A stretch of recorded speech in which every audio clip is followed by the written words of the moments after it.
Hello learners, आप सभी को प्यार भरा नमस्कार। Welcome to the YouTube session of Gyanshree classes.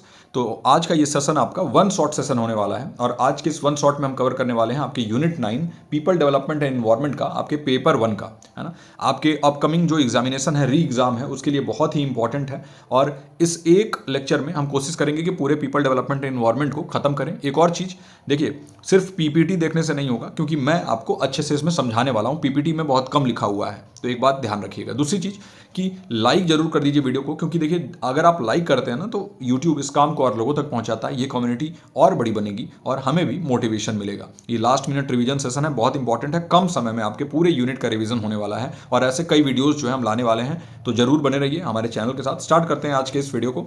तो देखिए, एक क्लास में हम खत्म करने की कोशिश करेंगे पीपल डेवलपमेंट एंड एनवायरनमेंट। और ऑफ कोर्स जो है ये उतने ज़्यादा डिटेल में हम नहीं लेने वाले हैं, क्योंकि बहुत ज़्यादा डिटेल में अगर लेंगे तो 7-8 क्लास तो सिर्फ जो है इसका ही लग जाता है ना। तो इसलिए आप जो है थोड़ा सा इसमें बेयर करिएगा हमारे साथ, अच्छे से समझते हुए चलिएगा। सारी चीज़ों को बिल्कुल ही बेहतरीन तरीके से समझाने की कोशिश होगी।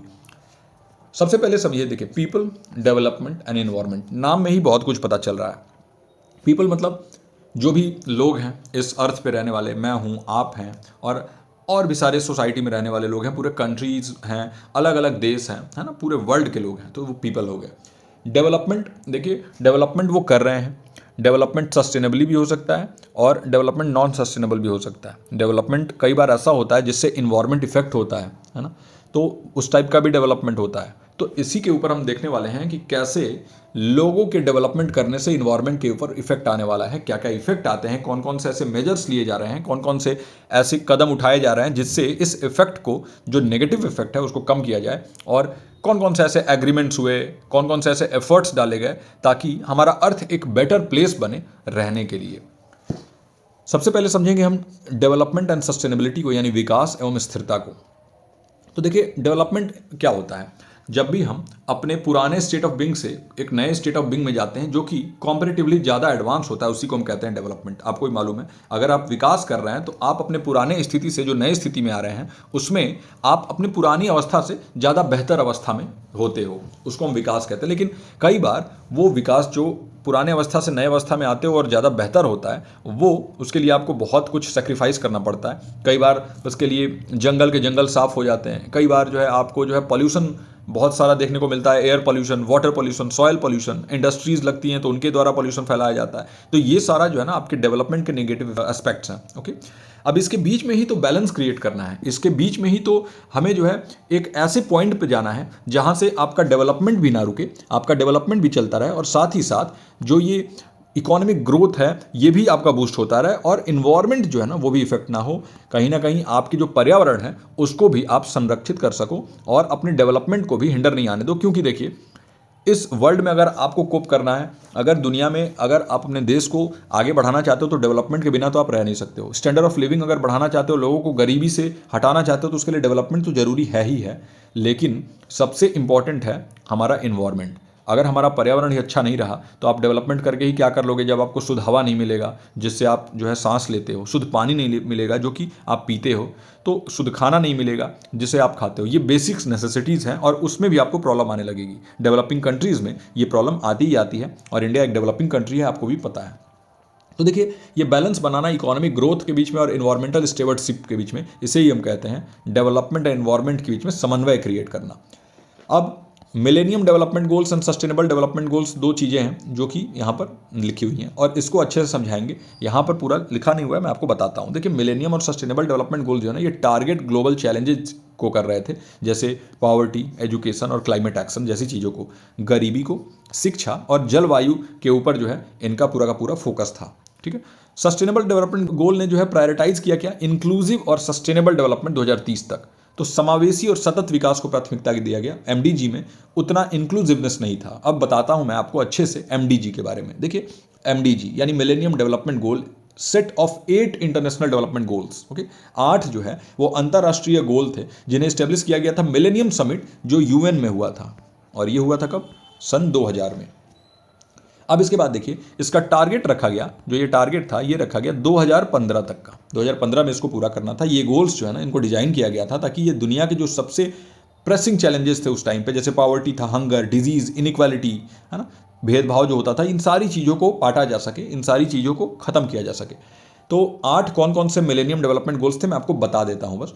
पहला था eradicate extreme poverty and hunger, जहाँ पर आपको जो भी भूखमरी से और गरीबी में लोग थे उनको ख़त्म, मतलब उस अवस्था को ख़त्म करने की आवश्यकता थी, और इस प्रपोर्शन को हाफ करने का टारगेट रखा गया कि आधा कर दिया जाए ऐसे लोगों की संख्या को जो गरीबी में जी रहे हैं, उनको हम गरीबी से उठा के और एक बेहतर अवस्था में ले आए। दूसरा था यूनिवर्सल प्राइमरी एजुकेशन, यूपीई, इसको अचीव करना, ताकि सभी बच्चे चाहे उनका जेंडर कोई भी हो, चाहे किसी भी रिलीजन के और कास्ट के हों, उनको full course of primary schooling तो मिले ही, कम से कम प्राथमिक शिक्षा तो मिले, ताकि वो अपना लिविंग अगर वो जीना चाहते तो उनके लिए कम से कम बेसिक जो भी फैसिलिटीज़ हैं उसको वो अकोमोडेट कर पाएँ। तीसरी चीज़ थी gender equality and empowering women, है ना।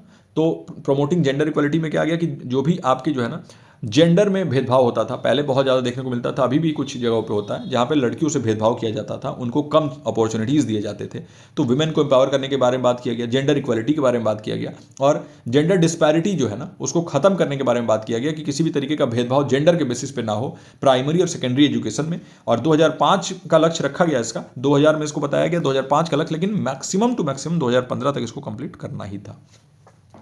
अब अगला चौथा जो गोल था एमडीजी में, वो था चाइल्ड मोर्टेलिटी को कम करना। चाइल्ड मोर्टेलिटी मतलब बच्चा जब पैदा होता था तो उस समय पे बहुत सारे इन्फेक्शंस की वजह से या बहुत सारे कॉम्प्लिकेशंस की वजह से ना मौत हो जाती थी, तो उस मौत को ख़त्म करना, कम करना, उन मौतों की संख्या को कम करना भी एक लक्ष्य था एमडीजी के अंदर। Reducing the under 5 mortality rate by 2/3, मतलब 2/3 से कम कर देना। और अंडर 5 मतलब क्या हो गया कि भाई 5 साल के नीचे के बच्चे जो थे उनका जो मोर्टेलिटी रेट था, जो उनकी मृत्यु दर थी, उनको 2/3, 2/3 कम कर देना।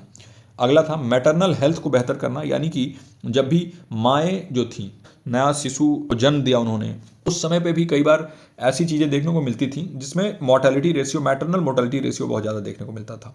इसको भी कम करने के बारे में बात किया गया, और ये 3/4 करने के बारे में बात किया गया। Universal access to reproductive health के बारे में बात किया गया, ताकि एक बेहतर रिप्रोडक्टिव हेल्थ के लिए सबको मौका मिले, और ये बेसिक चीज़ों में रखा गया। छठा गोल था HIV, एड्स, मलेरिया और दूसरे डिजीज़ को कॉम्बैट करना। उसके लिए जो है अलग अलग नए नए प्रोग्राम्स चलाए गए ताकि लोगों को जागरूक बनाया जाए और वो कॉन्ट्रासेप्टिव्स का यूज़ करें, वो प्रोटेक्शन का यूज़ करें वाइल हैविंग सेक्स।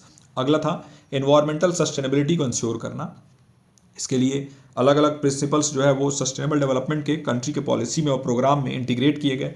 कई बार जो है बात किया गया कि इन्वायरमेंटल रिसोर्स जो थे उनके लॉस को रिवर्स किया जाए, और ऐसे लोग जिनको सेफ ड्रिंकिंग वाटर अवेलेबल नहीं था, बेसिक सैनिटेशन नहीं था, उनकी संख्या को आधा करना। सातवां गोल था इंश्योरिंग एनवायरमेंटल सस्टेनेबिलिटी, तो जहाँ पर हमने बात किया प्रिंसिपल्स ऐसे हम इंटीग्रेट करें सस्टेनेबल डेवलपमेंट के लिए कंट्री के पॉलिसीज़ में, प्रोग्राम्स में, ताकि जो भी यहाँ पर सस्टेनेबिलिटी है उसको मेंटेन किया जा सके, डेवलपमेंट के साथ साथ हम इन्वायरमेंट का भी केयर कर सकें। इसके बाद इन्वायरमेंटल रिसोर्सेज के लॉस को रिवर्स करना, ऐसे लोगों की जनसंख्या जो है उसको हाफ करना जिनको सेफ ड्रिंकिंग वाटर और बेसिक सैनिटेशन नहीं मिलता है, साफ़ पानी पीने को नहीं मिलता है, हाथ साफ करने के लिए उनके पास साबुन की उपलब्धता नहीं है, और बेसिक जो है टॉयलेट्स अवेलेबल नहीं है, तो ऐसे लोगों की संख्या को हाफ करना। इसके बाद इसमें बहुत ज़्यादा इंप्रूवमेंट भी देखा गया था 7th पॉइंट में। इसमें बात किया गया सेफ ड्रिंकिंग वाटर और बेसिक सैनिटेशन फैसिलिटीज़, जैसे टॉयलेट्स प्रोवाइड करना, टॉयलेट्स सबके पास हो, कम से कम ओपन डेफिकेशन फ्री जो है वो गांव बन सके। आज भी भारत में बहुत सारे ऐसे गांव हैं जहां पर ओपन डेफिकेशन होता है, लोग खुले में शौच करते हैं, इसको ख़त्म करने की भी बात की गई। फिर 100 मिलियन जो स्लम में रहने वाले लोग हैं, जो झुग्गी झोपड़ियों में रहने वाले लोग हैं ना, उनमें उनके जीवन में भी कुछ सुधार करने की कोशिश के बारे में यहाँ बात किया गया। अगला गोल था, जो 8वां गोल था मिलेनियम डेवलपमेंट का, वो था एक ग्लोबल पार्टनरशिप डेवलप करना डेवलपमेंट के लिए, यानी सभी देश आपस में मिलकर, जो भी देश इसमें भाग ले रहे थे वो आपस में मिलके, और ऐसे कंट्रीज़ को, जैसे जो कोई लैंड लॉक कंट्री है, लैंड लॉक कंट्री का मतलब क्या होता है, मान लीजिए ये कंट्री है तो इसके इधर भी देश, इधर भी देश, इधर भी देश, इधर भी, कोई भी कहीं से पानी का रास्ता नहीं हो, इसको हम कहते हैं लैंड लॉक्ड कंट्री। तो ऐसे कंट्री जो लैंड लॉक्ड हों, या फिर छोटे अगर कोई द्वीप हों, आइलैंड हों, ऐसे कंट्रीज़ को हेल्प करना, और साथ ही साथ एक ओपन रूल बेस्ड और प्रेडिक्टेबल नॉन डिस्क्रिमिनेटरी ट्रेडिंग और फाइनेंशियल सिस्टम डेवलप करना, और इसके साथ साथ इन कंट्रीज़ को जो है कर्ज भी देना अगर उनको ज़रूरत है, तो कॉपरेशन देना, फार्मास्यूटिकल कंपनीज़ के साथ मिलके उनके यहाँ वैक्सीन प्रोवाइड करना, तो ये सारी चीज़ें, ड्रग्स प्रोवाइड करना डेवलपिंग कंट्रीज़ में, ये सारी चीज़ों के बारे में बात किया 8वें गोल में। साथ ही साथ बात किया गया कि कैसे प्राइवेट सेक्टर जो है वो कॉपरेट करके और इन बेनिफिट्स नए टेक्नोलॉजीज़ को जो है ना, और इन्फॉर्मेशन और कम्युनिकेशन टेक्नोलॉजी को पहुँचा सकते हैं ऐसे कंट्रीज़ में जो कि लीस्ट डेवलप्ड कंट्रीज़ हैं। तो ये जो है आपके मिलेनियम डेवलपमेंट गोल के बारे में बात हो गया। और अगर हम सस्टेनेबल डेवलपमेंट को गोल के बारे में बात करें तो बहुत ज़्यादा बात नहीं करेंगे, लेकिन इतना बता देता हूँ कि मिलेनियम डेवलपमेंट में 8 गोल्स थे, वहीं सस्टेनेबल डेवलपमेंट गोल जो थे वो 17 थे। मिलेनियम डेवलपमेंट गोल 2000 में आया था, तो ये आया था 2015 में। इसका टारगेट 2015 तक का था, लेकिन जो सस्टेनेबल डेवलपमेंट गोल है इनका टारगेट 2030 तक का है।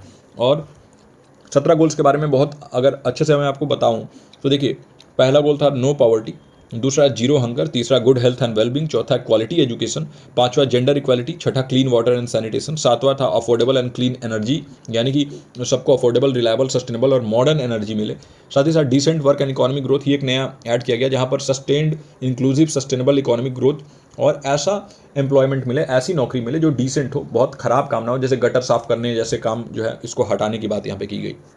इसके साथ साथ इंडस्ट्री, इनोवेशन एंड इंफ्रास्ट्रक्चर के बारे में बात किया गया 9वें गोल में, जहाँ पे ऐसा इंफ्रास्ट्रक्चर अवेलेबल हो हमारे पास जिसमें समावेशिता हो, इंक्लूसिवनेस हो। सस्टेनेबल इंडस्ट्रियलाइजेशन के बारे में बात किया गया, जहाँ पर हम एक बैलेंस क्रिएट करके और इंडस्ट्रियलाइजेशन करें, बहुत ज़्यादा ओवर एक्सप्लॉइट ना करें रिसोर्सेज को, और इनोवेशन को, नवाचार को फॉस्टर करें ताकि एफिशिएंसी बढ़ाई जा सके।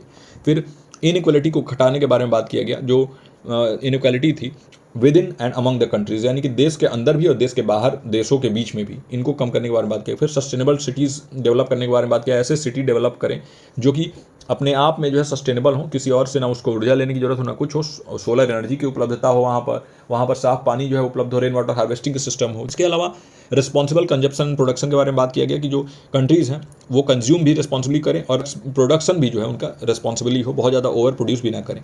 क्लाइमेट एक्शन के बारे में बात किया गया कि क्लाइमेट चेंज को कॉम्बैट करने के लिए कौन कौन से नए नए तरीके हमें ईजाद करना है। फिर लाइफ बिलो वाटर के बारे में यहाँ पे अलग से बात किया गया, जो पानी के नीचे रहने वाला जो जीवन है उनको कंजर्व करें, हम सस्टेन करें ताकि हम बचा सकें समुद्रों को, ओशंस को, सीज़ को, मरीन रिसोर्सेज जितने भी हैं उनको सस्टेनेबली जो है हार्वेस्ट करें। ऐसा ना हो कि बहुत ज़्यादा ओवर फिशिंग करने लगे या फिर बहुत ज़्यादा वाटर पॉल्यूशन हम करने लगे। लाइफ ऑन लैंड के बारे में बात किया गया, जो ज़मीन पर रहने वाले लोग हैं उनको हम कैसे प्रोटेक्ट करें, कैसे रिस्टोर करें, प्रमोट करें सस्टेनेबल यूज टेरेस्ट्रियल इकोसिस्टम का, फॉरेस्ट को कैसे मैनेज करें, जानवरों को बचाना, डिजर्टिफिकेशन को कॉम्बैट करना। डिजर्टिफिकेशन का मतलब क्या हुआ? मरुस्थलीकरण, पेड़ों को हम काटते जा रहे हैं तो मरुस्थल भी तो बढ़ता जा रहा है ना, इस वजह से, क्योंकि पेड़ अगर कटेगा तो ग्रीन कवर कम होगा, तो इसको भी, इससे भी निपटने के बारे में बात किया गया। फिर लैंड डिग्रेड जो हो रहा है उसको रिवर्स करना, लैंड डिग्रेडेशन को बचाना, और बायोडाइवर्सिटी लॉ, जो जैव विविधता की जो हानि हो रही है ना उसको भी खत्म करना। अगले 16वें गोल में बात किया गया peace, justice and strong institution के बारे में, यानी कि हमें शांति व्यवस्था को कैसे बनाए रखना है, कैसे जो है हम न्याय दिला सकें और एक ऐसा स्ट्रॉन्ग इंस्टीट्यूशन एक देश में रेडी करें जो कि किसी के दबाव में काम ना करे, जैसे हमारा सुप्रीम कोर्ट है।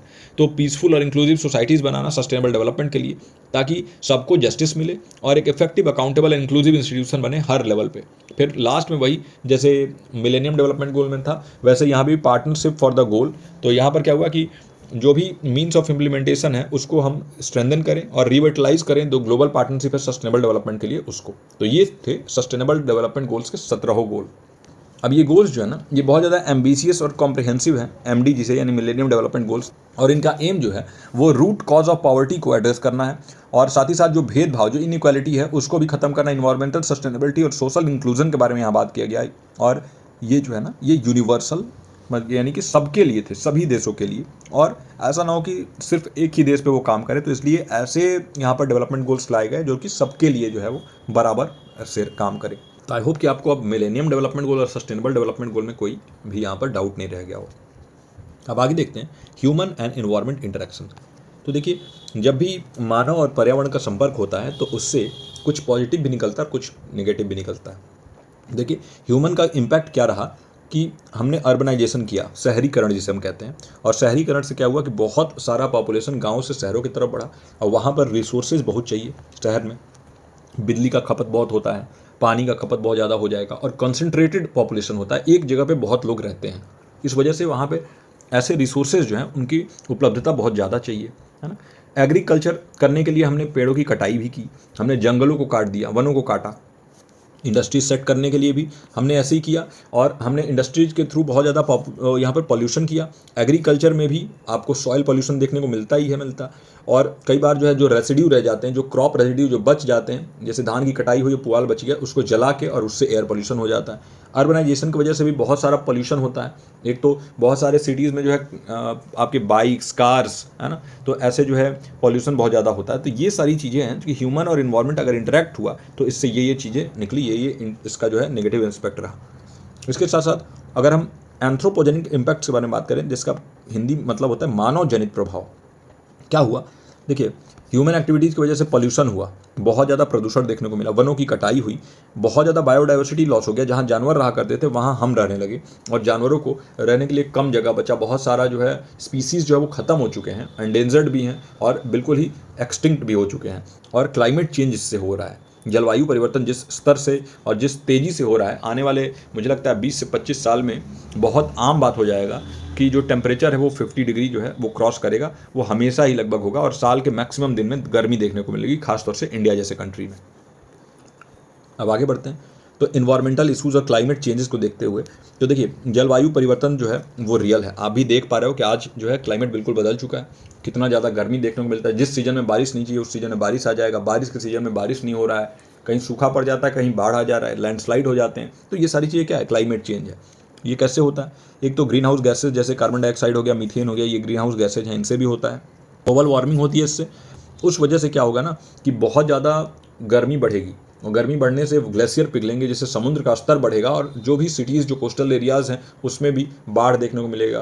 फिर सुनामी वगैरह देखने को, एक्सट्रीम वेदर इवेंट्स देखने को मिलेंगे, जहाँ हरिकेन, सुनामी, ये सारी चीज़ें आम बात हो जाएंगी और सी लेवल तो राइज हो ही रहा है। इसके अलावा जो सामाजिक, आर्थिक और राजनीतिक गतिशीलता यानी socio economic and political dynamics है वो भी है, जहाँ पर इनइक्वालिटी देखने को मिल रहा है। जो अमीर है वो बहुत ज़्यादा अमीर हो रहे हैं, जो गरीब है वो गरीबी में ही जीवन यापन कर रहे हैं। पॉलिसी डिसीजंस जो हैं वो ऐसे आ रहे हैं कि जो पॉलिसीज़ हैं वो मिडिल क्लास की ज़रूरतों को बिल्कुल इग्नोर कर दिया जा रहा है, उनको ध्यान ही नहीं रखा जाता है। इंटरनेशनल कोऑपरेशन भी अगर देखें तो इन्वायरमेंटल आउटकम को वो भी इफेक्ट करता है अगर देश जो है आपस में मिल के काम नहीं करेंगे। अब अमेरिका सबको लेसन देता रहता है ना, कि हमको सस्टेनेबल डेवलपमेंट के ऊपर काम करना चाहिए, लेकिन सबसे ज़्यादा अगर कोई CO2 और green house gases in general को एमिट करता है तो वो USA और चाइना, ये दोनों मिलकर करते हैं, है ना। USA, चाइना, जापान, ये बहुत ज़्यादा ग्रीन हाउस गैसेज को एमिट करते हैं और इनकी वजह से मैक्सिमम ग्लोबल वार्मिंग के कारण ये बने हुए हैं अभी, है ना। इनका जो कंजम्पशन है, इलेक्ट्रिसिटी कंजम्पशन, वो बहुत ज़्यादा है, रिसोर्स कंजम्पशन बहुत ज़्यादा है। तो ये है, और चूँकि ये ठंडे कंट्रीज़ हैं इसलिए इनको जो है थोड़ा कम प्रॉब्लम होता है, लेकिन आने वाले टाइम में इनको बहुत प्रॉब्लम होने वाला है। अब अगला देखें, पॉल्यूटेंट्स एंड हेल्थ। पॉल्यूटेंट्स होता क्या है? पॉल्यूटेंट्स हार्मफुल सब्सटेंसेज होते हैं जो कि एनर्जी के एक फॉर्म है जो इन्वायरमेंट में इंट्रोड्यूस होते हैं, जिससे कि कई बार बहुत ज़्यादा नेगेटिव इफेक्ट आ जाता है इकोसिस्टम पे, है ना। जो हमारी पारिस्थितिकी तंत्र है उस पर, हमारे हेल्थ पे, जो ह्यूमन हेल्थ है इस पर भी बहुत ज़्यादा नेगेटिव असर आता है पॉल्यूटेंट्स का, और ओवरऑल बैलेंस जो नेचर का है ना वो बिगड़ जाता है। पॉल्यूटेंट्स अलग अलग टाइप के हो सकते हैं। पॉल्यूटेंट्स जो हैं वो केमिकल भी हो सकता है, पॉल्यूटेंट्स जो है वो नॉइज़ के तौर पे भी हो सकता है, यानी कि बहुत ज़्यादा शोर है वो भी पॉल्यूशन है, हीट भी पॉल्यूशन है, लाइट भी पॉल्यूशन है ना। तो पॉल्यूटेंट्स अलग अलग कैटेगरीज में इनको डिवाइड किया गया है, उनके ऑरिजिन के बेसिस पे, कितना ज़्यादा वो अकर हो रहे हैं, परसिस्टेंस क्या है उस बेसिस पे, और कितना इफेक्ट करते हैं उसके बेसिस पे। अब पॉल्यूटेंट्स के टाइप्स को देखें तो देखिए, सबसे पहले होता है जो प्राथमिक प्रदूषक या प्राइमरी पॉल्यूटेंट्स होते हैं। ये डायरेक्टली एमिट होते हैं एक सोर्स से, जैसे कार्बन मोनोऑक्साइड है तो ये व्हीकल से, गाड़ियों से निकलता है। सल्फर डाइऑक्साइड है, ये फैक्ट्रीज से निकलता है ना। और देखिए, ताजमहल के आसपास जैसे जो फैक्ट्री लगे हुए थे तो उनसे सल्फर डाइऑक्साइड निकलता था और इस वजह से ताजमहल का कलर जो है वो पीला हो रहा था। तो वो क्या है? वो डायरेक्टली फैक्ट्री से निकल रहा है, ये प्राइमरी पॉल्यूटेंट है। पर्टिकुलेट मैटर है जो PM हम कहते हैं, ये कंस्ट्रक्शन साइट से निकलता है, बहुत धूल है, छोटे छोटे धूल के कण होते हैं जो हमारे अंदर जो है जा जाके हमारे फेफड़ों को खराब करते हैं। सेकेंडरी पॉल्यूटेंट्स जो हैं वो कौन से हैं? तो ये प्राइमरी पॉल्यूटेंट्स के इंटरेक्शन से उपजते हैं जो सेकेंडरी पॉल्यूटेंट्स हैं, और प्राइमरी पॉल्यूटेंट्स से जो है सेकेंडरी पॉल्यूटेंट्स जो है वो आपस में इंटरेक्ट करके और एक नया पॉल्यूशन क्रिएट कर देंगे, है ना। और एक ऐसा ही चीज़ देखने को मिला, जब रिएक्शन देखने को मिला नाइट्रोजन ऑक्साइड का और वोलेटाइल ऑर्गेनिक कंपाउंड का सनलाइट के अंदर में, तो उससे ओजोन जो है वो इफेक्ट होने लगा, है ना। तो ये है। फिर परसिस्टेंट ऑर्गेनिक पॉल्यूटेंट्स, जिसे हम POPs भी बोलते हैं, ठीक है। तो POPs जो हैं, परसिस्टेंट ऑर्गेनिक पॉल्यूटेंट्स, ये टॉक्सिक केमिकल्स होते हैं जो कि एनवायरनमेंट में बहुत समय तक रह जाते हैं, बायो एक्यूमुलेट हो जाते हैं फूड चेन में, यानी हमारे बॉडी में वो रह जाएंगे। किसी चीज़ को आप खाते हो तो उसके अंदर वो बच जाता है, और इसको DDT या फिर पॉलीक्लोरिनेटेड बाइफिनाइल, जिसे PCB बोलते हैं, ये सभी जो है ना, ये क्या है? आपके परसिस्टेंट ऑर्गेनिक पॉल्यूटेंट्स हैं। कुछ पॉल्यूटेंट्स बायोडिग्रेडेबल भी होते हैं और इनको ब्रेक डाउन किया जा सकता है नेचुरल प्रोसेसेस के थ्रू। जैसे ऑर्गेनिक वेस्ट है, तो ऑर्गेनिक वेस्ट को आप जो है ना बायोडिग्रेड कर सकते हो। तो ये जो है ना पॉल्यूटेंट्स कुछ अच्छे टाइप के पॉल्यूटेंट्स माने जाते हैं। ये पॉल्यूशन तो होता है लेकिन ये बायोडिग्रेड करके बैक्टीरियाज वगैरह इसको ख़त्म कर देंगे। फिर नॉन बायोडिग्रेडेबल पॉल्यूटेंट्स क्या क्या होते हैं, जैसे कोई चीज़ ऐसी है जो डिकम्पोज नहीं होगी नेचुरली, जैसे प्लास्टिक पॉल्यूशन है, हैवी मेटल है ना, तो ये इन्वायरमेंट को इफेक्ट करेगी। तो इस टाइप के पॉल्यूटेंट्स होते हैं ओवरऑल। एयर पॉल्यूशन देखने को मिलता है, वाटर पॉल्यूशन देखने को मिलता है, सॉयल पॉल्यूशन देखने को मिलता है ना। और ये इकोसिस्टम को आपके डिग्रेड करेंगे, आपके पारिस्थितिकी तंत्र को खराब करेंगे और साथ ही साथ जो मानव स्वास्थ्य है उसको भी नुकसान पहुंचाएंगे, जिससे आपको रेस्पिरेटरी डिजीजेज हो सकता है, कैंसर और अदर इलनेस भी होता है इससे। अब देखिए एयर पॉल्यूटेंट्स, वाटर पॉल्यूटेंट्स और सॉइल पॉल्यूटेंट्स के बारे में अगर मैं आपको ब्रीफली बता दूं तो देखिए एयर पॉल्यूटेंट्स के कुछ एग्जांपल देता हूं। जैसे कार्बन मोनोऑक्साइड एयर पॉल्यूटेंट है, सल्फर डाइऑक्साइड SO2 जो है ये एयर पॉल्यूटेंट है, PM2.5 और PM10 ये भी एयर पॉल्यूटेंट है, पार्टिकुलेट मैटर 2.5 और पार्टिकुलेट मैटर 10। फिर वॉलेटाइल ऑर्गेनिक कंपाउंड्स के बारे में जो पिछले एग्जाम में क्वेश्चन पूछा भी था, ये क्या होते हैं, ऐसे कंपाउंड्स होते हैं बहुत देर तक जो इन्वायरमेंट में नहीं रह पाते हैं, वॉलेटाइल होते हैं नेचर के, ये बहुत जल्दी उड़ जाते हैं लेकिन ये रिएक्शन करते हैं और इससे भी काफ़ी नुकसान होता है। फिर लेड होता है जिसे हम PB के नाम से जानते हैं, इसका केमिकल नेम PB है। और ग्राउंड लेवल ओजोन जो होता है ना वो भी एक पॉल्यूशन है ना, O3 जिसे हम कहते हैं, ग्राउंड लेवल पे ये होता है, यानी हमारे ज़मीन पे जो ओजोन होता है। इसके effect respiratory problems, cardiovascular diseases, rain, global warming, damage to ozone layer जैसी चीज़ें होती हैं। वाटर पॉल्यूटेंट्स के बारे में बात करें तो प्लास्टिक वेस्ट हो सकता है, एग्रीकल्चरल रन ऑफ हो सकता है, sewage, oil spills, plastic waste में भी अलग अलग टाइप के वेस्टेज होते हैं। जो बायोडिग्रेडेबल भी प्लास्टिक होता है, कई बार जो है नॉन बायोडिग्रेडेबल प्लास्टिक्स होते हैं, है ना। एग्जाम्पल्स के लिए हैवी मेटल जैसे मरकरी और lead, nitrate, phosphate, pesticide, pathogens, bacteria, virus, microplastics, ये सारे ही वाटर पॉल्यूशन के कारण हैं। इफेक्ट क्या हो सकता है, देखिए जो आपकी पीने की पानी है, जो ड्रिंकिंग वाटर है, वो कॉन्टेमिनेट हो सकता है, वो ख़राब हो सकता है। इसके साथ साथ जो एक्वेटिक लाइफ है उसको भी हार्म पहुंच सकता है। इकोसिस्टम जो है वो डिसरप्ट हो सकता है और वाटर बॉर्न डिजीजेज जैसे टाइफॉइड हो गया, जैसे कॉलरा हो गया, ये बढ़ सकता है। सॉयल पॉल्यूटेंट्स में भी बहुत सारे देखने को मिलते हैं, जैसे एग्रीकल्चरल केमिकल्स, पेस्टिसाइड, फर्टिलाइजर जो भी होते हैं ना, तो ये भी सॉयल पॉल्यूशन करते हैं। जो इंडस्ट्री से निकलने वाला वेस्ट है, माइनिंग होता है, वो भी सॉयल पॉल्यूशन करता है। इम्प्रॉपर वेस्ट डिस्पोजल, वो भी सॉयल पॉल्यूशन करता है। Heavy metals, petroleum, hydrocarbons, pesticide, plastics और इंडस्ट्रियल केमिकल्स, ये एग्जाम्पल हैं आपके सॉयल पॉल्यूटेंट्स के। और इफेक्ट क्या आता है, तो देखिए सॉयल पॉल्यूशन से जो सॉयल की फर्टिलिटी और इसकी क्वालिटी है, जो गुणवत्ता है, वो ख़राब हो जाता है। कॉन्टेमिनेशन हो जाता है फूड क्रॉप में, जो फूड क्रॉप्स निकलते हैं जैसे गेहूँ चावल ये निकल रहा है, इसमें बहुत ज़्यादा अगर पेस्टिसाइड और केमिकल का यूज़ होगा तो ये इसके अंदर भी एक्यूमुलेट हो जाता है। जो ज़मीन में रहने वाले ऑर्गेनिजम्स हैं उनको भी इफेक्ट करता है, जो भी बैक्टीरिया रहते हैं ज़मीन में उनको भी इफेक्ट करता है, उनको मार देता है। और हेल्थ रिस्क भी आता है ह्यूमंस का फूड चेन में अगर हम देखें तो ये सारे ही पॉल्यूटेंट्स एयर, वाटर और सॉइल जो है ना, ये इंटरेक्ट करते हैं एक दूसरे से और कॉम्प्लेक्स इन्वायरमेंटल प्रॉब्लम्स क्रिएट कर सकते हैं। जैसे एसिड रेन हो सकता है, यूट्रोफिकेशन एक प्रोसेस होता है ना जिसमें पानी में बहुत ज़्यादा न्यूट्रिएंट्स आ जाते हैं और उस वजह से पूरा सवाल जो है, जो काई है, वो पूरा लग जाता है और बड़े बड़े जो ऊपर प्लांट्स उग जाते हैं पानी के, जिससे नीचे ऑक्सीजन खत्म हो जाता है और पानी के अंदर रहने वाले जीव जो हैं वो कहीं ना कहीं उनका मौत हो जाता है। तो ये सारे ही जो है आपके पॉल्यूशन थे, बायो अक्यूमुलेशन के थ्रू ये चीज़ें देखने को मिलती हैं, बहुत सारी चीज़ें हैं। और इनको अगर आप प्रोटेक्ट करना चाहते हो तो सस्टेनेबिलिटी इज़ द की, आप सस्टेनेबल डेवलपमेंट करके ये सारी चीज़ें कर सकते हो। अब नेचुरल एनर्जी रिसोर्सेज के बारे में बात करें तो देखिए एक होता है नवीकरणीय ऊर्जा और एक होता है गैर नवीकरणीय ऊर्जा, है ना। तो नवीकरणीय ऊर्जा में देखिए यहाँ पर सौर ऊर्जा, जो सोलर एनर्जी है वो आ जाएगा, जो विंड यानी पवन ऊर्जा है वो आ जाएगा, हाइड्रो एनर्जी जल वाला है वो आ जाएगा, जियोथर्मल यानी भूतापीय, जो आपके अर्थ के गर्मी से जो अंदर से निकलता है एनर्जी, वो हो जाएगा। और बायोमास, जो भी बायो वेस्ट है, जैसे जंगल की पत्तियां हैं, जंगल में गिरे हुए टहनियाँ हैं, ये सारी चीज़ें बायोमास में आ जाती हैं, तो ये हो जाएगा। तो ये सारी ही चीज़ें जो है ना, ये रिन्यूएबल एनर्जी के तौर पे देखा जाता है, नवीकरणीय ऊर्जा है। वही अगर बात करें हम गैर नवीकरणीय ऊर्जा की, तो फॉसिल फ्यूल जिसे जीवाश्म ईंधन कहते हैं ये है, और न्यूक्लियर एनर्जी भी एक नॉन रिन्यूएबल एनर्जी है।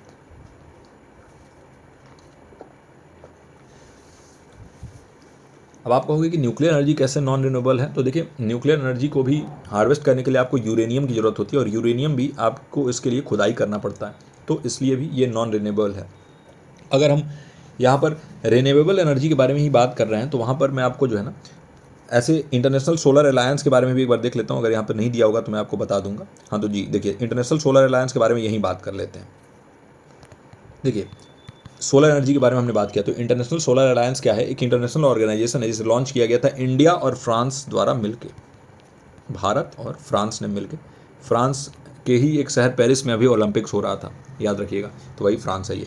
तो इंडिया ने फ्रांस में मिल गई किया था। 2015 में United nation climate change conference हुआ था, COP21 पेरिस में हुआ था, और इसी में ये डिसीजन लिया गया था। ISA का एम है सोलर एनर्जी को प्रमोट करना, उसके यूज़ को प्रमोट करना, और जो जीवाश्म ईंधन है, जो फॉसिल फ्यूल है, उनके ऊपर डिपेंडेबिलिटी को कम करना। इसके साथ साथ ऐसे कंट्रीज जो ट्रॉपिक ऑफ कैंसर और ट्रॉपिक ऑफ कैप्रिकॉन के बीच में लोकेटेड हैं, जहाँ पर सनलाइट बहुत ज़्यादा मात्रा में, प्रचुर मात्रा में उपलब्ध होता है, ऐसे कंट्रीज़ को इसमें जोड़ना। अब ISA का फोकस जो है ना, वो क्या है, 1000 गीगावाट का सोलर एनर्जी जो है उसको डिप्लॉय करना और $1 ट्रिलियन 2030 तक इन्वेस्ट करना सोलर एनर्जी में। और इसका एम ये भी है कि फाइनेंशियल और टेक्नोलॉजिकल बैरियर्स, जो ऐसे देश हैं जिनके पास टेक्नोलॉजी नहीं है, वहाँ टेक्नोलॉजी ट्रांसफ़र किया जाए, कॉपरेशन बढ़ाई जाए जो भी मेंबर कंट्रीज हैं उनके बीच में, सोलर पावर यूटिलाइजेशन को प्रमोट किया जाए अलग अलग सेक्टर्स में, और साथ ही साथ ऐसा अलायंस बनाया जाए कि जो सोलर एनर्जी है उसकी इंपॉर्टेंस को हर देश में बताया जा सके। अच्छा देखिए, जो सोलर अलायंस है ना, उसमें सिर्फ ऐसे कंट्रीज़ पहले आती थी जो ट्रॉपिक ऑफ कैंसर और ट्रॉपिक ऑफ कैप्रिकॉन के बीच में लाई करती थी, है ना, ये अर्थ है। तो ट्रॉपिक ऑफ कैंसर और ट्रॉपिक ऑफ कैप्रिकॉन के बीच की कंट्रीज ही इसमें आती थी। लेकिन अब जो है इसको सभी यूनाइटेड नेशन कंट्रीज, जो UN कंट्रीज़ हैं, उनके लिए ओपन कर दिया गया है। और प्रेजेंट में अगर देखें तो 116 मेंबर कंट्रीज़ हैं इंटरनेशनल सोलर अलायंस में।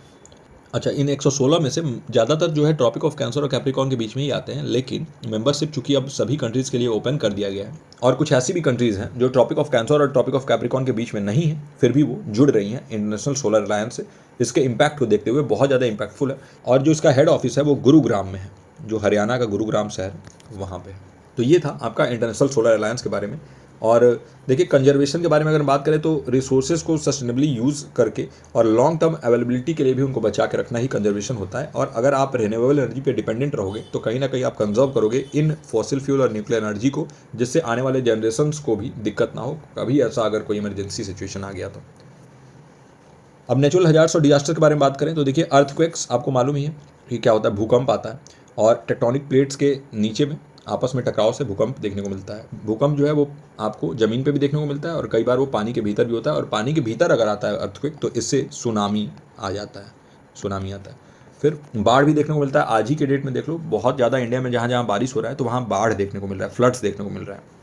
हरिकेन ये इंडिया में नहीं देखने को मिलता, लेकिन ये जो है ना, कई बार आपको जापान वगैरह में और अमेरिका वगैरह में ये देखने को मिलता है, हरिकेन।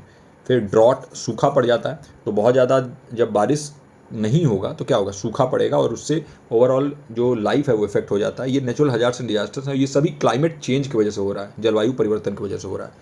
वाइल्ड फायर भी एक बहुत बड़ा कारण है, जैसे पॉल्यूशन होता है, जैसे जंगल में आग लग जाता है बहुत ज़्यादा गर्मी की वजह से, पेड़ आपस में टकरा के उसमें जो है कुछ चिंगारी लगेगा, आग लग जाएगा। या फिर कई बार ऐसा होता है कि जंगल में रहने वाले लोग जो है वो खाना पका के और छोड़ देते हैं और उससे चिंगारी निकल के आग लग जाती है, और ये वाइल्ड फायर जो है महीनों तक चलते रहते हैं, जिससे बहुत ज़्यादा पॉल्यूशन भी होता है और बहुत ज़्यादा जो है वाइल्ड लाइफ भी इफेक्ट होता है, ये भी है। इससे बचने के लिए आप क्या कर सकते हैं, अलग अलग स्ट्रेटेजीज आती हैं, उनको अपना सकते हैं। डिजास्टर मैनेजमेंट टेक्निक्स हैं, उनको अपना सकते हैं, जैसे खुद को तैयार रखना, कभी भी फ्लड आए, और अगर उस एरिया में आप रहते हैं जहाँ ऐसे होने के चांसेस हैं, फ्लड आने के चांसेस हैं, तो आप जो है अपना इमरजेंसी किट रेडी रखें। साथ ही साथ आपको जो है अर्थक्वेक से जब भी बचना है तो घरों के बाहर या तो निकल जाए, अगर बड़े बिल्डिंग में रहते हैं तो लिफ्ट का प्रयोग ना करें, सीढ़ियों का प्रयोग करते हुए नीचे आए। तो ये सारी छोटी छोटी चीज़ें हैं जिससे आप जो है ना इनसे निपट सकते हो और इनको मिटिगेट कर सकते हो। अब हम कुछ इन्वायरमेंटल प्रोटेक्शन और एग्रीमेंट्स को देखें तो सबसे पहला हमारा जो हमारे सामने आ रहा है ये है EPA 1986। अब ये EPA 1986 क्या है इसको समझते हैं। EPA मतलब इन्वायरमेंटल प्रोटेक्शन एक्ट, है ना, ये हो गया का इन्वायरमेंटल प्रोटेक्शन एक्ट। ये 1986 में आया था, एक इम्पॉर्टेंट लेजिस्लेशन था इंडिया में। इसका एम था एक फ्रेमवर्क प्रोवाइड करना ताकि जो प्रोटेक्शन और इम्प्रूवमेंट है इन्वायरमेंट का वो किया जा सके। इसको इनेक्ट किया गया था भोपाल गैस ट्रेजेडी के बाद में, यानी कि 1984 में, 1984 में भोपाल में एक बहुत बड़ा हादसा हुआ था, भोपाल गैस ट्रेजेडी, है ना। एक यूनियन कार्बाइड नाम की कंपनी थी, उसके द्वारा ही कुछ ऐसी गलतियाँ की गई जिस वजह से भोपाल में गैस लीक हो गया और जिस वजह से हजारों लोगों का जान चला गया, और आने वाले जनरेशन में अभी तक वहाँ पर लोग विकलांग पैदा होते हैं। तो इसके बाद ही ये लिया गया एक बहुत बड़ा कदम था, और इसमें क्या किया गया, एक एक्ट बनाया गया ताकि सेंट्रल गवर्नमेंट को पावर मिले कोई भी नेसेसरी मेजर्स लेने के लिए, प्रोटेक्ट करने के लिए और इम्प्रूव करने के लिए क्वालिटी ऑफ इन्वायरमेंट, और प्रिवेंट करने के लिए, कंट्रोल करने के लिए, अबेट करने के लिए इन्वायरमेंटल पॉल्यूशन को। साथ ही साथ जो इंडस्ट्री हैं उनको शहरों से दूर बसाना, और एक कॉम्प्रिहेंसिव एयर वाटर और सॉइल पोल्यूशन के ऊपर नज़र रखना, और गवर्नमेंट की अथॉरिटी आ गई कि वो जो है ना बंद कर दे ऐसे कंपनियों को जो इन सभी चीज़ों को नहीं कर रहे हैं, उनको रोक सके, उनको रेगुलेट कर सके, कोई भी ऐसी इंडस्ट्री एक्टिविटी हो जो कि इन्वायरमेंट को थ्रेट नज़र आ रही हो। तो ये है इन्वायरमेंटल प्रोटेक्शन एक्ट 1986। अगर हम वैश्विक एग्रीमेंट्स के बारे में बात करें, ग्लोबल एग्रीमेंट्स के बारे में बात करें, तो सबसे पहला हमें देखने को मिलता है मॉन्ट्रियल प्रोटोकॉल। छोटा छोटा समरी है लेकिन मैं आपको अच्छे से डिटेल में बताते हुए चल रहा हूँ। तो देखिए, मॉन्ट्रियल प्रोटोकॉल में ओजोन परत की रक्षा के बारे में बात किया गया। मॉन्ट्रियल प्रोटोकॉल जो है ना, ये ऐसे सब्सटेंसेस को रोकना जो ओजोन लेयर को डिप्लीट कर रहे थे। एक इंटरनेशनल ट्रीटी था ये, जिसको डिजाइन किया गया ओजोन लेयर को प्रोटेक्ट करने के लिए। और यहाँ पर बोला गया फेजिंग आउट के बारे में, है ना, धीरे धीरे चरणबद्ध तरीके से आप ऐसे नए नए सब्सटेंसेस जो भी थे जो कि डिप्लीट कर रहे थे ओजोन लेयर को, उनको खत्म करना, फेज आउट करना, प्रोडक्शन और कंजम्पशन दोनों अलग अलग सब्सटेंसेस के जो कि ओजोन डिप्लीशन कर रहे थे। 1987 में साइन किया गया। और जो अगर हम बात करें मॉन्ट्रियल प्रोटोकॉल की, याद रखिएगा 1987 में इसको साइन किया गया और इसको 1989 में ये फोर्स में आ गया, मतलब 1989 से काम करना चालू कर दिया इसने। One of the most successful environmental agreements माना जाता है अभी तक, याद रखिएगा। यानी मॉन्ट्रियल प्रोटोकॉल बहुत ज़्यादा सक्सेसफुल रहा। मॉन्ट्रियल प्रोटोकॉल जो भी अचीव करना चाहता था उसमें बहुत सारी चीज़ें अचीव इसने की, है ना। तो ये ट्रीटी जो है, ये अलग अलग अमेंडमेंट्स भी इसमें आए, अलग अलग एडजस्टमेंट आए। जैसे जो किगाली अमेंडमेंट था, जिसका एम था हाइड्रोफ्लोरोकार्बन्स को फेज आउट करना। फिर एक पोटेंट ग्रीन हाउस गैसेज का ग्रुप, है ना, जो कि डिप्लीट नहीं कर रहा था ओजोन लेयर को भले ही, लेकिन ग्लोबल वार्मिंग को कंट्रीब्यूट कर रहा था, उसको भी खत्म करना, हाइड्रोफ्लोरोकार्बन्स जो थे। तो ये भी जो है मॉन्ट्रियल प्रोटोकॉल में लिया गया नए नए अमेंडमेंट्स के जरिए। अगला है रियो शिखर सम्मेलन, रियो समिट 1992 में आया था, 1992 में। और इसने ही नींव रखी सतत विकास की, सस्टेनेबल डेवलपमेंट की। रियो अर्थ समिट के भी नाम से जाना गया इसको, याद रखिएगा, अर्थ समिट। ये रियो डी जेनेरो ब्राज़ील में हुआ था 1992 में। United Nations conference on environment and development, UNCED, इसके द्वारा ये किया गया था। इसको ऑफिशियली इसी नाम से जाना जाता है। एक लैंडमार्क इवेंट था जिसने अलग अलग स्टेट डिप्लोमेट्स और NGOs को एक साथ लाया ताकि सस्टेनेबल डेवलपमेंट के ऊपर बात हो सके। एक समिट था जिसका रिजल्ट जो है अलग अलग डॉक्यूमेंट्स के रूप में देखने को मिला, अलग अलग डिक्लेरेशन आए, रियो डिक्लेरेशन जिसे कहा गया, इन्वायरमेंट और डेवलपमेंट के ऊपर। इसी में एजेंडा 21 भी आया था, याद रखिएगा। अब ये एजेंडा 21 क्या है? कॉम्प्रिहेंसिव प्लान था ग्लोबल एक्शन के लिए, जो कि सभी एरियाज ऑफ सस्टेनेबल डेवलपमेंट के लिए किया गया। फॉरेस्ट प्रिंसिपल के लिए भी जो है इसमें बहुत सारी बातें की गई। इसके बाद United nation framework convention on climate change भी इसी के अंदर इस्टेब्लिश किया गया था, जिसे हम कहते हैं UNFCCC। और कन्वेंशन ऑन बायोडाइवर्सिटी जो CBD था वो, तो ये बहुत इंपॉर्टेंट है आपके लिए, जो अर्थ समिट है जो रियो डी जेनेरो में लिया गया था। तो इसी के अंतर्गत UNFCCC और CBD जैसे नए नए कन्वेंशंस भी देखने को मिले। तो एक बहुत ही इंपॉर्टेंट यहाँ पर शिखर सम्मेलन जो समिट है वो रियो समिट रहा। इसके बाद हम देखते हैं कन्वेंशन ऑन बायोलॉजिकल डाइवर्सिटी जो CBD था, जैव विविधता पर कन्वेंशन, इसी के तहत जो आया था। तो देखिए, कन्वेंशन ऑन बायोडाइवर्सिटी जो है ना, एक इंटरनेशनल ट्रीटी था जो ओपन किया गया सिग्नेचर के लिए रियो अर्थ समिट 1992 में, और इसको 1993 में ये फोर्स में आ गया था। देखिए, इसका मेन गोल था बायोलॉजिकल डाइवर्सिटी को कंजर्व करना और सस्टेनेबल यूज़ करना इसके कंपोनेंट को, फेयर और इक्विटेबल बेनिफिट्स को शेयर करना जो भी जेनेटिक रिसोर्सेज से अराइज हो रहे हैं। तो CBD का जो काम था ना, ये सभी इकोसिस्टम को, यानी पारिस्थितिक तंत्र को, स्पीसीज़ को और जेनेटिक रिसोर्सेज को, और इसके साथ साथ इसका जो जोर था वो किस चीज़ पे था? ऐसे कंट्रीज़ के नीड को जो नेशनल स्ट्रेटेजी और बायोडाइवर्सिटी कंजर्वेशन के लिए काम कर रहे हैं उनको बढ़ावा देना, ताकि हम क्या कर सकें, सभी इकोसिस्टम स्पेसीज और जेनेटिक रिसोर्सेज को जो है ना हम इसके अंदर ला सकें, कन्वेंशन ऑन बायोलॉजिकल डाइवर्सिटी के अंदर। तो बहुत इंपॉर्टेंट यहाँ पर एक और कन्वेंशन रहा ये CBD, ये रियो अर्थ समिट में ही इसको लिया गया था। फिर क्योटो प्रोटोकॉल, तो क्योटो प्रोटोकॉल जो है ये आपके 1997 में आया और इंटरनेशनल ट्रीटी था जो कि 1992 में UNFCCC जो है ना, इसके ही एक्सटेंशन के रूप में देखा जाता है। ये कमिट करता है इसके सिग्नेटरीज को कि वो ग्रीन हाउस गैस एमिशंस को रोकें, और जो भी ग्लोबल वार्मिंग का प्रीमाइस है ना, जो अभी एग्जिस्ट कर रहा है, ह्यूमन मेड CO2 एमिशन है जो कि हो रहा है अभी, उसको कम करना। इसको क्योटो, जापान में, क्योटो जो शहर है जापान का, उसमें ही इसको लिया गया था और 1997 में इसको अडॉप्ट किया गया और लागू हुआ कब? 2005 में। तो याद रखिएगा 2005 में ये लागू हुआ है और 1997 में इसको अडॉप्ट किया गया। तो ये हो गया आपका क्योटो प्रोटोकॉल, 2005 में ये इनेक्ट हुआ था। और ये प्रोटोकॉल जो है ना, एक और चीज़ याद रखिएगा, क्योटो प्रोटोकॉल क्या करता था? बाइंडिंग टारगेट देता था। तो बाइंडिंग टारगेट मतलब क्या होता है कि यहाँ पर जो टारगेट दिया है उसको इन कंट्रीज़ को पूरा करना ही करना है। तो एक बाउंडेशन है ना।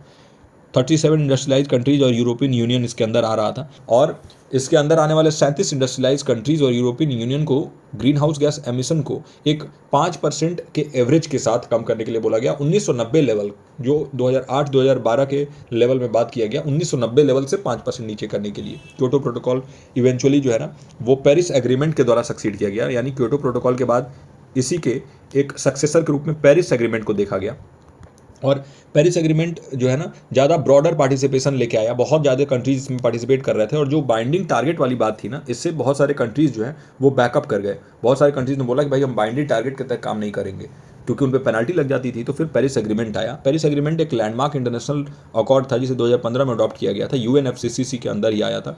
ये सभी देशों को साथ में लाया क्लाइमेट चेंज से निपटने के लिए, और इसका सेंट्रल एम था, याद रखिएगा, पेरिस एग्रीमेंट का, कि limiting the global warming to well below 2 degree above pre industrial levels and pursuing efforts to limit at 1.5 degree. तो जब भी यहाँ पर 2 डिग्री सेल्सियस और 1.5 डिग्री सेल्सियस जैसी बातें आपको देखने को मिलेंगी तो तुरंत से आप टिक लगाइएगा पेरिस एग्रीमेंट, क्योंकि पेरिस एग्रीमेंट में ही ये बात किया गया। ये एग्रीमेंट जो है वो सभी कंट्रीज़ को जो है ना बताया इन्होंने कि नेशनली डिटरमाइंड कंट्रीब्यूशन, जिसे NDC बोलते हैं, ये आपको जो है बताना होगा, और इसके लिए जो है आपको एफर्ट डालना होगा ताकि आप जो है अपने जो देश के अंदर होने वाली जो भी कार्बन उत्सर्जन है उसको कम कर सकें। इसका फोकस था सपोर्ट डेवलपिंग कंट्रीज़ को प्रोवाइड करना ताकि वो क्लाइमेट के इम्पैक्ट से बच सकें, क्लाइमेट के इम्पैक्ट से निपट सकें, और जोर डालना क्लाइमेट फाइनेंस, टेक्नोलॉजी ट्रांसफ़र और कैपेसिटी बिल्डिंग जैसी चीज़ों पे। तो ये पेरिस एग्रीमेंट में देखने को मिला।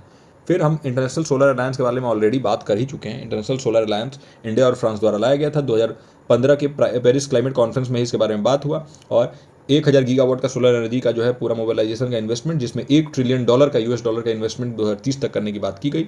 इसमें भी टेक्नोलॉजी ट्रांसफर करने के बारे में बात किया गया। इसको पहले जो है ट्रॉपिक ऑफ कैंसर और ट्रॉपिक ऑफ कैप्रिकॉन के बीच में आने वाले कंट्रीज़ के लिए ही रखा गया था, लेकिन अब जो है सारे UN कंट्रीज़ के लिए इसको ओपन कर दिया गया है, जिस वजह से वैश्विक स्तर पर इसमें बहुत सारे देश जुड़ने की कोशिश कर रहे हैं। और इंटरनेशनल सोलर अलायंस एक बहुत ही सक्सेसफुल अलायंस माना जा रहा है, जिसका हेड ऑफिस गुरुग्राम में है। तो ये जो है सारी चीज़ें हमने ऑलरेडी डिस्कस कर रखी है। तो आई होप कि आज के इस लेक्चर में आपको बहुत कुछ सीखने को मिलेगा। हमने डिस्कस किया millennium development goal, sustainable development goal, सभी तरीके के हमने कन्वेंशंस और ये सारी चीज़ें डिस्कस की समिट्स को। तो जैसे हमने सबसे पहले बात किया किसके बारे में, इंटरनेशनल सोलर अलायंस के बारे में, है ना। इसके बाद हमने बात किया EPA जो 1986 में आया था, भोपाल गैस त्रासदी के बाद इसको इनेक्ट किया गया था 1986 में। फिर हमने बात किया मॉन्ट्रियल प्रोटोकॉल के बारे में जो 1987 में आया था, और ये जो है ओजोन लेयर से रिलेटेड था। फिर हमने रियो समिट के बारे में बात किया जो आपके 1992 में, जिसको अर्थ समिट के भी नाम से जाना गया, ये 1992 में आया रियो डी जेनेरो ब्राज़ील में। और इसके तहत बहुत सारी चीज़ें और भी देखने को मिली, जैसे इसी के अंदर UNFCCC जो आने वाले बहुत सारे कन्वेंशन के लिए एक बेसलाइन के तौर पे काम किया। इसी के अंदर CBD convention on biological diversity भी देखने को मिला। CBD भी 1992 में ही आया था, और आपको पता है कि भाई इसका जो एम था वो सभी इकोसिस्टम स्पीसीज और जेनेटिक रिसोर्सेज को एक छाया के अंदर लाना, एक जो है छत के अंदर लाना, ताकि उनके ऊपर एम्फसाइज करके और ऐसे कंट्रीज़ के नीड को पूरा किया जा सके जिनको असली में ज़रूरत है बायोलॉजिकल डाइवर्सिटी को बचाने का, कंजर्व करने का। और इसका मेन गोल था कि बायोडाइवर्सिटी को कैसे कंजर्व करें और कैसे सस्टेनेबली यूज़ करें ऐसे कॉम्पोनेंट्स को जो बायोडाइवर्सिटी के तहत आते हैं, है ना। साथ ही साथ क्योटो प्रोटोकॉल जो कि 1997 में आया, जापान के शहर क्योटो में हुआ था, और ये UNFCCC के जो एक्सटेंशन के रूप में इसको देखा गया, है ना। CO2 एमिशन के बारे में बात किया इसने, और साथ ही साथ इसने बात किया ऐसे कंट्रीज़ के बारे में जो 37 कंट्रीज़ थे, उनको बाइंडिंग टारगेट दिया इसने क्योटो प्रोटोकॉल। लेकिन ये उतना सफल नहीं रहा, बहुत सारे कंट्रीज़ ने बैक कर लिया। इसके बाद आया पेरिस एग्रीमेंट, और पेरिस एग्रीमेंट ने क्या किया 2015 में इसने एक बहुत ही लैंडमार्क, इसको हम उपलब्धि मानते हैं पेरिस एग्रीमेंट को, UNFCCC के तहत ये आया, और 2 डिग्री सेल्सियस जो है ना, ये ग्लोबल वार्मिंग को कम करने के बारे में बात किया। प्री इंडस्ट्रियल लेवल, जब इंडस्ट्रीज नहीं थे उस लेवल के नीचे 2 डिग्री, और जो लिमिट है वो 1.5 तक लाया जाए, मैक्सिमम टू मैक्सिमम 1.5 तक जो है ना वो हमारे एफर्ट रहे कि हम इसको लिमिट कर दें। एग्रीमेंट जो है ये सभी कंट्रीज़ के लिए नेशनली डिटरमाइंड कंट्रीब्यूशन दिया जो पेरिस एग्रीमेंट था, और इसका मेन एम था कि भाई जो डेवलपिंग कंट्रीज हैं, जो भी ऐसे देश हैं जो अभी डेवलप हो रहे हैं, उनको क्लाइमेट इम्पैक्ट से निपटने के लिए और क्लाइमेट फाइनेंस प्रोवाइड किया जाए, टेक्नोलॉजी ट्रांसफर दिया जाए और कैपेसिटी बिल्डिंग उनका किया जाए। तो ये सारे ही चीज़ें हमने आज कवर की। आई होप कि आज आपका पीपल डेवलपमेंट एनवायरनमेंट के सारे ही डाउट्स जो हैं वो क्लियर हो गए हों, और एक वन शॉट के अंदर जो है इतने कम समय के अंदर सारी चीज़ें जो है हमने कवर करने की कोशिश की। कैसा लगा आपको ये वीडियो, कमेंट के थ्रू जरूर बताइए, उससे हमें थोड़ा सा मोटिवेशन मिलता है। और साथ ही साथ अगला कौन सा वन शॉट वीडियो आपको चाहिए वो भी आप बताइए। इस वीडियो में यहीं तक, मैं मिलता हूँ आपसे अगले वीडियो में। टिल देन आप अपना और अपनों का ख्याल रखिए। नमस्कार।